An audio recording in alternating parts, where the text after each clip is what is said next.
time, even louder than that, welcome your next comic to the stage, the one and only Miss Olivia Flood-Wylie.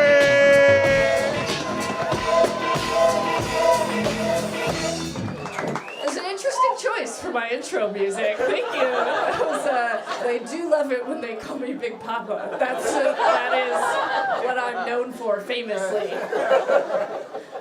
I'm so happy to be here. I moved to New York 3 weeks ago. Yeah, it's awesome. I'm so scared all the time. I don't know what's happening. But I've been really nervous. I'm coming here on the tail end of one of the worst haircuts I've ever had in my entire life. Yeah, I was going for like sexy 80s rocker. It ended up a little more Isaac Newton, which is not what I was hoping for. But I was going through a mental breakdown when it happened, and you're like, yeah. No, it turns out if you're crying enough, you can cut your bangs so short they don't even reach your own forehead. Did you know that? I managed that, which is cool. My family was a little nervous about me moving here. I'm a little over 2 years sober, and it was too late and it was too quiet. No, it doesn't mean anything.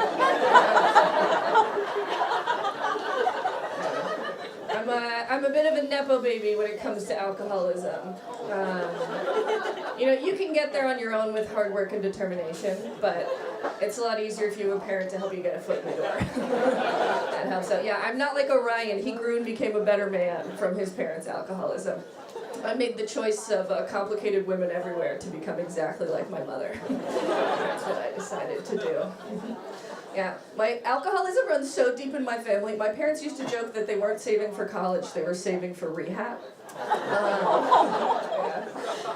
But joke's on them because they paid for both.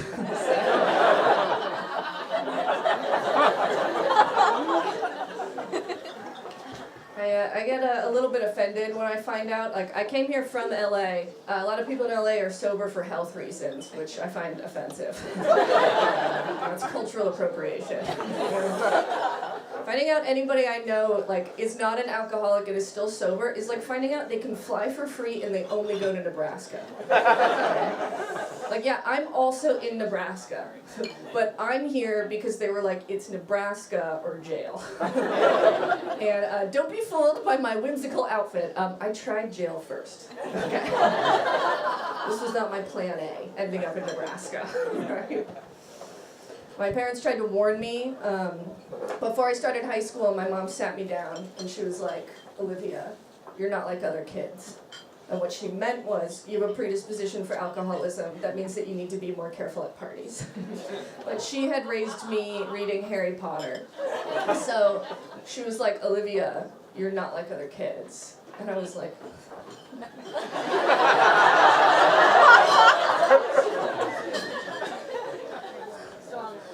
I knew it.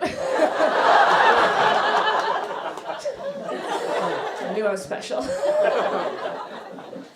When I first got sober, I lived with roommates who were not thrilled about having to watch the worst part of my alcoholism.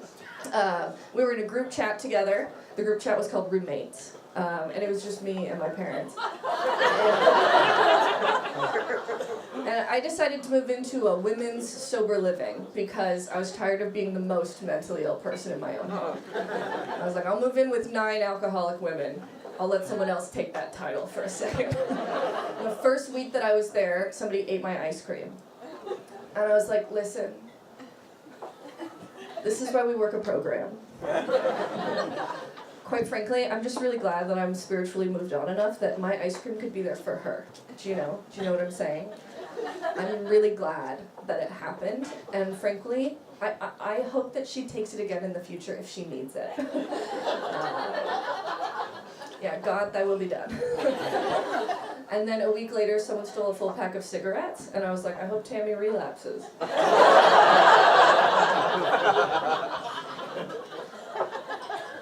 One of these days I'm going to stop using her real name, but today is not that day. She doesn't know she's in LA, but and she relapsed, so.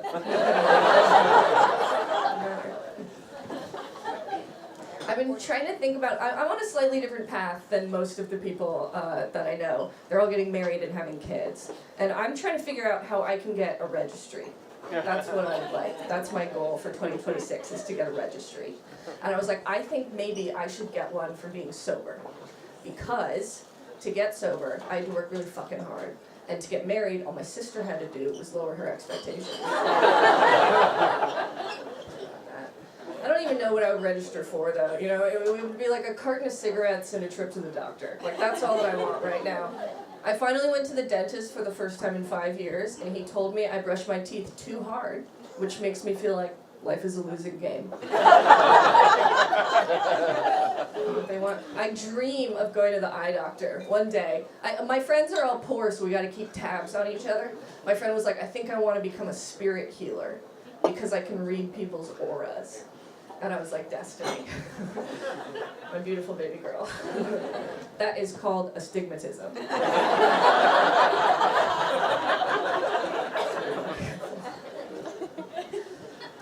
I have bipolar 2 because I can't even come first place in mental illness.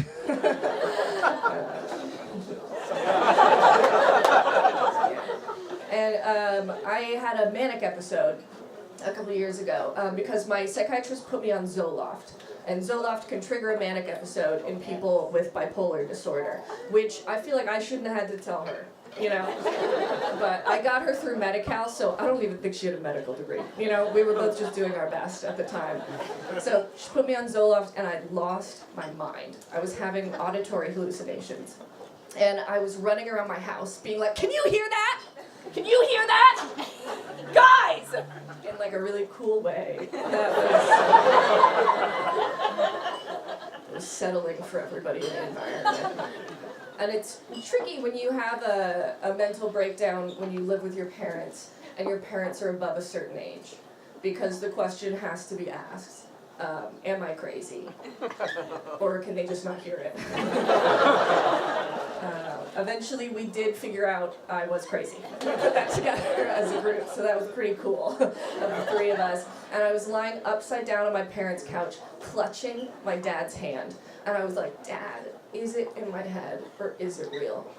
And he goes, it is in your head, but that doesn't mean it's not real.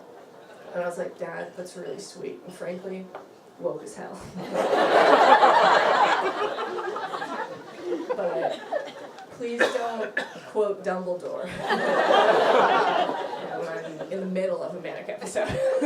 Save it for the end. You know, we'll find that time later on that it's appropriate. Given the last 10 minutes, this is chilling news for the men in the audience, but I am dating.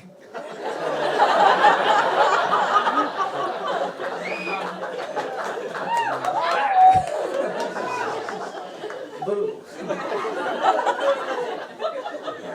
I am. Oh no. I'm dating. My ex was 10 years older than me, which means that I got to play a fun game called going out in public, making out with him, and then calling him Dad.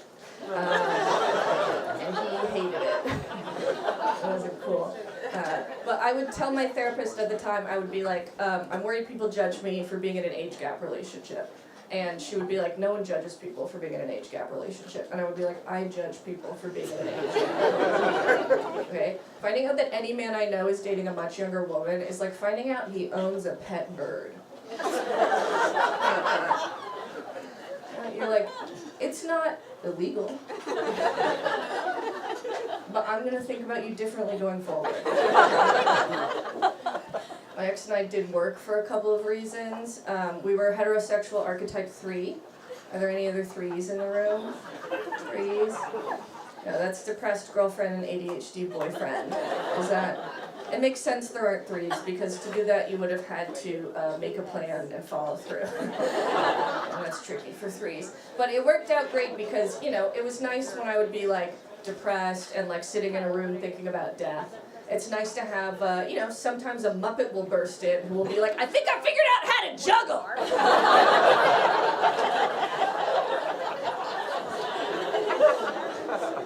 Also, I found my volleyball shoes! And on his side, it was nice when he would be like, I'm overwhelmed and I can't get anything done. And it's nice to have a girl who's like, have you considered? Nothing matters. I I can usually tell when I'm not doing great, when I find myself, sort of eyeing the hair dye aisle at Walgreens. You guys know that one?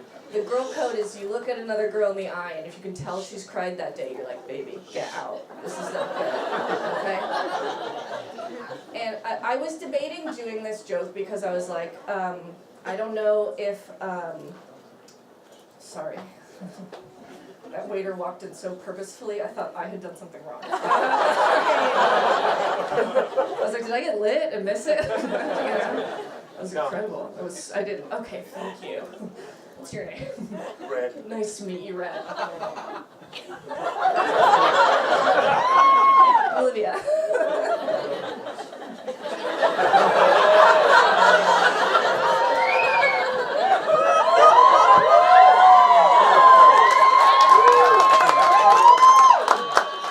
Anyway, don't look at me for this next part, because this is not a good joke. But, no, I was debating doing a joke about a hairdresser, and I was like, maybe that's weird for both of the women on the show to do a joke about a hairdresser. And then I was like, it's not like feminists, like they're gonna be like the women in their hair. But I was like, I've heard about 2 separate dicks in every single comedy show I've ever done. I was like, I think the people can handle it. It's gonna be okay. All right. No, I cut and dye my own hair because I don't want to sound too Jerry Seinfeld here, but what is the deal with hair salons? Okay? Why does every woman that I know have, an experience being like, Sharona, listen to me. I want a trim. Okay? I've been growing my hair out for 6 months. I want a trim. And Sharona is like, don't even worry about it. I have you under control. And then she pulls out a broadsword and she cuts off a foot of your hair. Right? Yeah. Yeah. And then you do what I call the herbal essences goodbye, which is where you say you like something and then you cry in your car.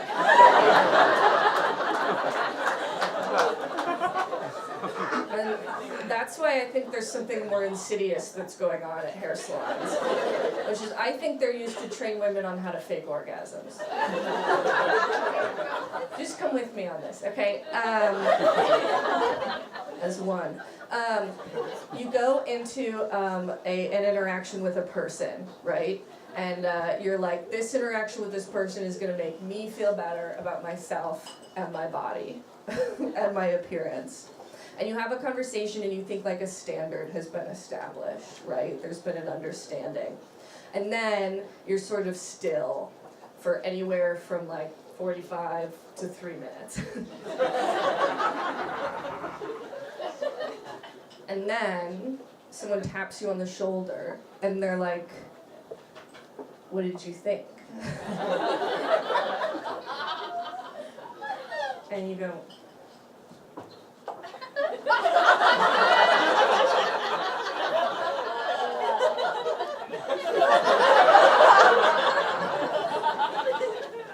this is really good.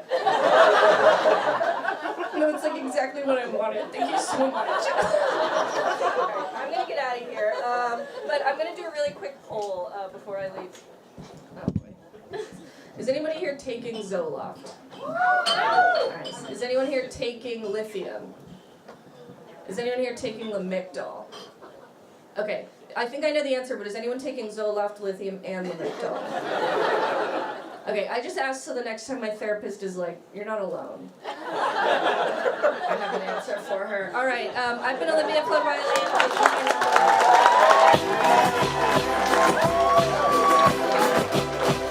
Keep it going. Let her hear it. Hell yeah.